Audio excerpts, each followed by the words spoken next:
In the dynamic world of hip-hop, where competition drives creativity, few have utilized conflict as effectively as Curtis 50 Cent Jackson. Growing up in Queens, he transformed his difficult upbringing into motivation, crafting a career built on feuds and controversy. Unlike most artists who waited for rivalries to develop naturally, 50 Cent created them.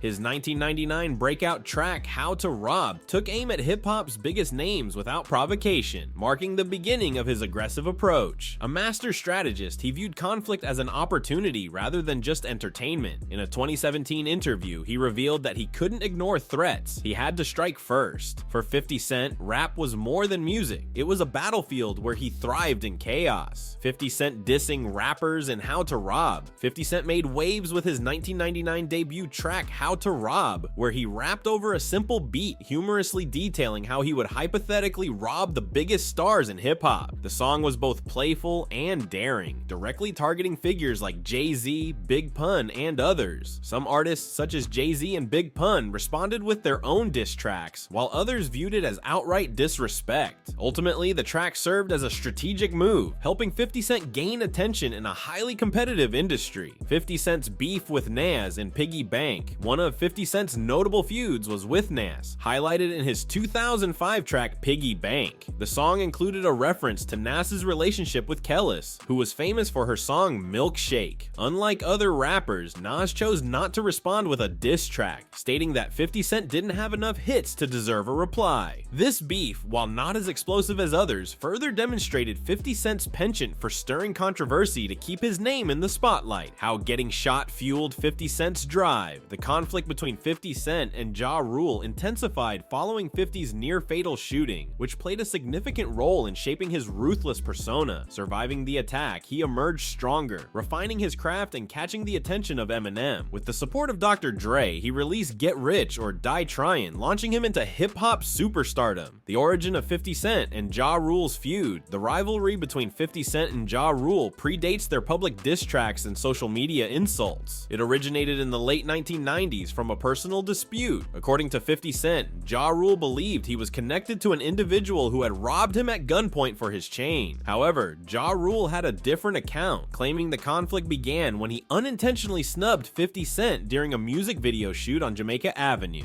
J. Rule recalled that at the time, Murder Inc. was gaining popularity and 50 Cent may have felt overlooked. He claimed that when 50 Cent greeted him, his response wasn't what 50 expected, leading to bad blood. As time passed, 50 Cent began using other rappers' names to gain attention, but Ja Rule believed he was simply manufacturing enemies. The feud escalated when 50 Cent released Your Life's on the Line in 1999, a direct diss aimed at Ja Rule. Matters turned violent when the two clashed at an Atlanta nightclub where 50 Cent was reportedly stabbed. Although he downplayed the incident, their hostility persisted. After signing with Eminem and Dr. Dre in 2002, 50 Cent's career skyrocketed. His 2003 album, Get Rich or Die Tryin', contained multiple J. Rule diss tracks, including Back Down. Meanwhile, Ja Rule retaliated with tracks like Loose Change and Clap Back. As Murder Inc. faced legal troubles, 50 Cent capitalized on the situation, publicly ridiculing Ja Rule. The rivalry continued for years, with 50 Cent famously buying 200 front row seats to a Ja Rule concert in 2018, so they would remain empty. Although J. Rule later suggested the feud could be settled, calling it unnecessary drama, their conflict remains one of the most intense in hip-hop history.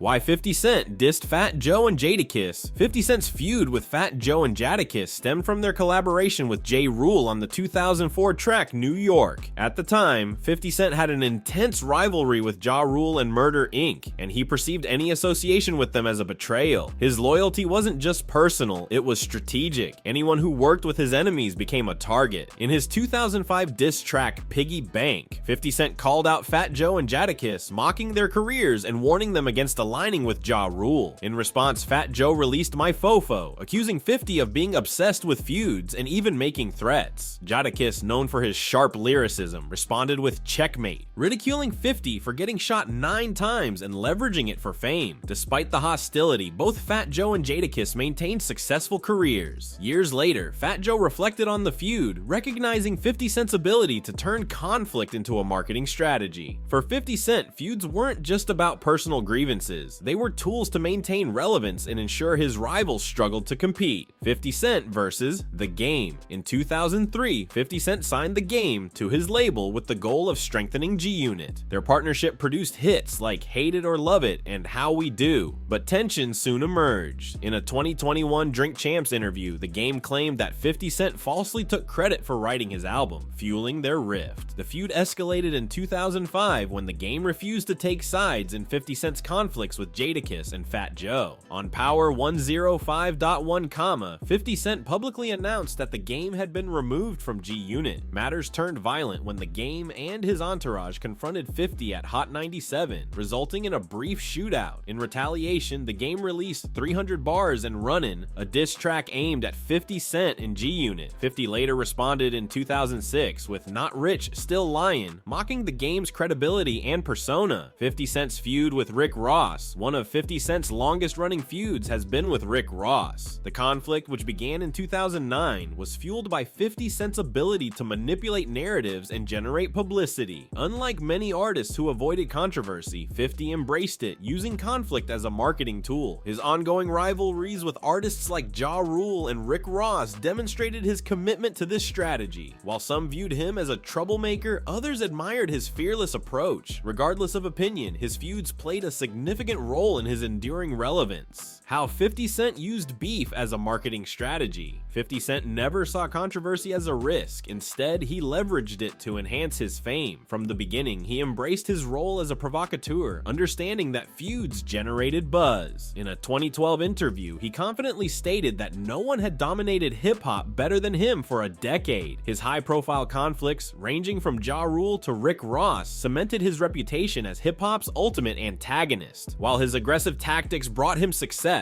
they also alienated him from many within the industry. Love him or hate him, his approach reshaped hip-hop, making him one of its most polarizing figures. In conclusion, 50 Cent revolutionized the way hip-hop feuds were perceived, transforming them from mere lyrical battles into powerful marketing strategies. His willingness to engage in conflicts, whether through diss tracks or social media, allowed him to maintain his influence long after his initial rise to fame. While his feuds often brought animosity, they also solidified his legacy as a dominant force in the music industry. Through controversy, 50 Cent ensured his name remained relevant, proving that in hip-hop, sometimes the biggest battles are fought off the stage. For more entertainment-related news, subscribe to our channel. Thank you.